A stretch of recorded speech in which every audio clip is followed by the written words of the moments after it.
మీ గౌరవాన్ని సంపాదించే 11 చిన్న అలవాట్లు. ప్రామాణికంగా ఉండండి, కేవలం అంగీకరించవద్దు.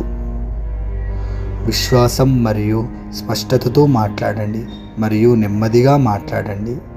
నిజమైన ఆసక్తి ఉన్నట్లు చూపండి. ప్రశాంతంగా ఉండండి, మీ సహజ విశ్వాసాన్ని స్వీకరించండి. తేలికగా ఆ క్షణాన్ని ఆస్వాదించండి. విశ్వాసంని ఎప్పుడూ ఎల్లవేళలా కోల్పోకండి. ఛాలెంజింగ్ టాపిక్స్ని చర్చించండి. దాంట్లో మీరు నిజం ఏం గ్రహించారో అది మాట్లాడండి. అంతరాయం లేకుండా వినండి. గట్టిగా ఆలోచించకుండా ఉండు. విమర్శలకు ప్రతిస్పందించవద్దు, అది నీ బలహీనతను చూపుతుంది. ఫలితంపై కాకుండా ప్రక్రియపై దృష్టి పెట్టండి, విజయం సాధిస్తారు.